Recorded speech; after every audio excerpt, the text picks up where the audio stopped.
저는 길채가 장철에게 베푼 호의였던 먹과 종이가 그녀와 그녀의 가족들에게 큰 화를 미치게 만들 것이라 보는데요.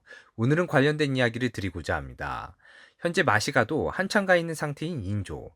그런 그에게 있어서 국내에 거주 중인 인물 중 가장 위협되는 정적은 바로 장철입니다. 인조는 장철과 자신을 비교해 생각하는 사림의 시선을 상당히 부담스럽게 생각하고 있었는데요. 사림이 자신은 오랑캐에게 조아린 임금이라 침을 뱉고 장철은 오랑캐에게 굳게 거절한 인물이라 칭송하니 혹이라도 장철의 뜻과 반하는 결정을 내리게 되면 필시 현재 조선의 왕인 인조의 치세에선 의인이 뜻을 펼치지 못한다 들끓고 일어설 것이라며 인조는 자신의 정적인 장철을 눈의 가시처럼 생각하고 있음이 지난화에서 확인된 바 있었고 그러한 장철 덕분에 남현준이 옥에서 풀려날 수 있었던 것인데요. 문제는 등장인물 소개란의 장철, 의미심장한 말로 그의 인물됨을 소개하고 있었습니다.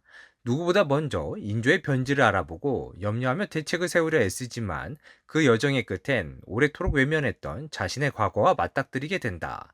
저는 그 여정의 끝에 오래도록 외면했던 자신의 과거와 맞닥뜨리게 된다는 이 문구가 상당히 눈에 거슬렸거든요.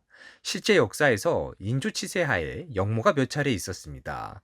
오랑캐의 무릎을 꿇은 비굴의 아이콘인 그가 백성과 사림에게 인기가 있을 리 없죠. 저런 인간도 임금하는데 나라고 못할까 이런 생각 조선에 난다긴다는 실력과 능력을 가진 인물이라면 속으로 홧김에 최소한 한 번쯤은 해봤을 것 같은 상상 아닐까요? 장철의 인물 소개 내용으로 다시 돌아오면 장철이 중심이 되어 향후 있을 전개에서 혹시 오래도록 외면했던 자신의 과거와 맞닥뜨리게 된다는 의미가 장철이 역모의 중심에 서게 되는 것을 암시해주는 문구가 아닐까 생각해 보았는데요. 인조가 제의 중 가장 걱정했던 부분이 자신에게 왕위를 이을 정통성이 부재했던 사실입니다.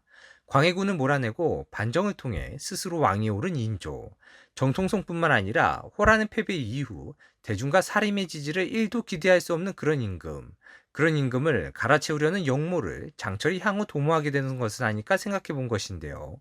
하지만 실제 역사에서 인조 치세 때 역모가 있었던 것은 사실이나 그 역모들은 모두 실패로 끝이 났습니다. 실패한 역모는 끔찍한 대가를 치를 수밖에 없었으니 멸문지화, 삼족, 즉 부모, 형제, 처자를 모두 없애니 가문이 사라지게 되는 것인데요.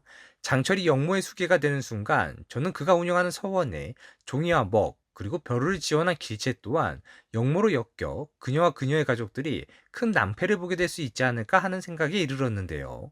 제가 역모까지 언급하며 길체와 그녀의 가족들의 순환을 상상하는 이유는 장현과 길체가 다시 사랑하기 위해선 길체의 가족들이 그녀에게 더 이상 짐이 되어서는 아니 되기 때문입니다. 이런 상상을 해서 좀 많이 그렇지만 정신줄을 놓은 아버지야 연로하셔서 곧 돌아가신다 치고 여동생 영채야 시집갈 남자가 있는 듯하니 시집 보낸다 치더라도 나이 어린 남동생은 그녀가 한참을 돌봐야 하는데요.